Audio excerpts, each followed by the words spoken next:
और फिलहाल सीधा कानपुर का रुख करेंगे। सीएम योगी आदित्यनाथ वहां पहुंचे हैं और निश्चित तौर पर पहलगाम में जो आतंकी हमला हुआ उसके बाद जो उसमें मारे गए हैं परिजनों से मुलाकात करने के लिए फिलहाल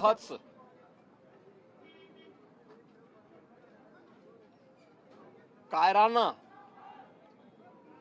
कृत्य है। न केवल देश ने बल्कि दुनिया के हर सभ्य समाज ने इस घटना की निंदा की है। यह घटना बताती है कि आतंकवाद अब अपनी अंतिम श्वास ले रहा है। निर्दोष पर्यटकों पर हमला जाति और धर्म पूछ करके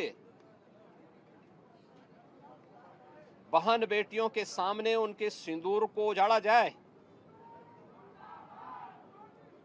यह कोई सभ्य समाज स्वीकार नहीं कर सकता।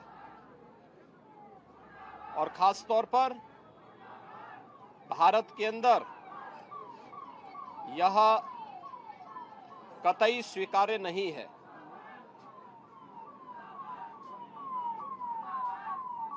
भारत सरकार की आतंकवाद और उग्रवाद के प्रति जीरो टॉलरेंस की जो नीति रही है,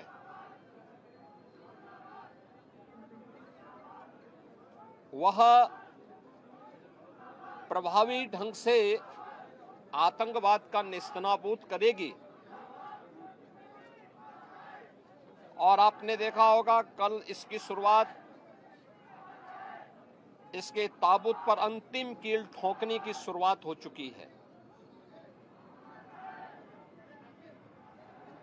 आदरणीय प्रधानमंत्री जी की अध्यक्षता में सीसीएस की बैठक में जो निर्णय लिए गए हैं, आदरणीय गृह मंत्री जी ने स्वयं उन क्षेत्रों का दौरा किया और आगे की रणनीति के साथ ही आतंकवाद और उग्रवाद के खात्मे की एक नई पहल के लिए अब पूरा भारत आगे बढ़ा है। आतंकवाद और उग्रवाद के प्रति जो जीरो टॉलरेंस की नीति है, पूरे भारत को इस दुखद घड़ी में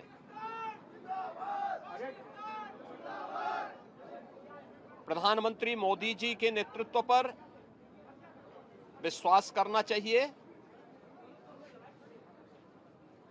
मैंने अभी शुभम द्विवेदी के परिवार के सभी सदस्यों से मुलाकात की है।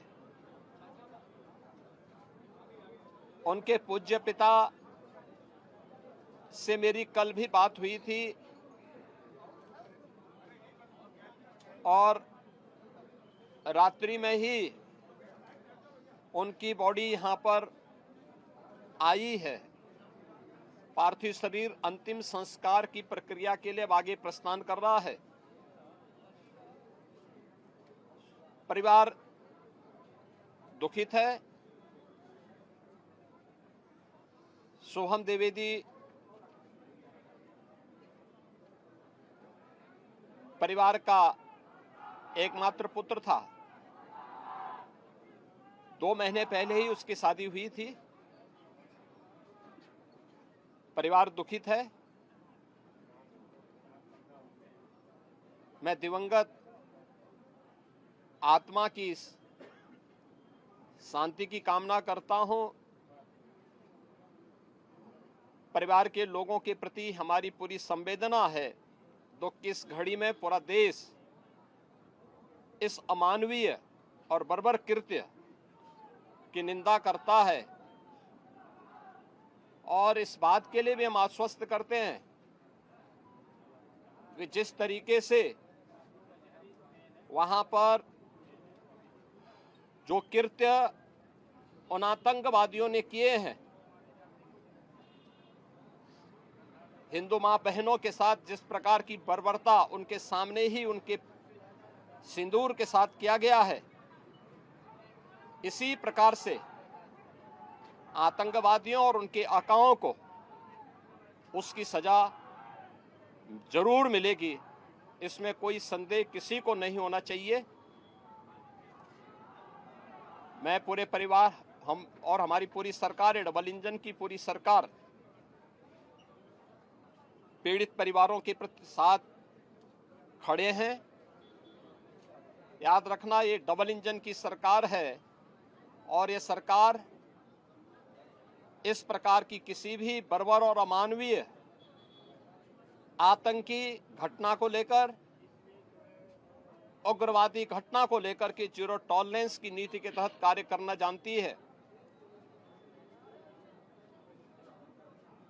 यह वह सरकार नहीं जो आतंकवादियों पर दायर मुकदमों को वापस लेती हो या वहां पर भी अपना वोट बैंक देखती हो।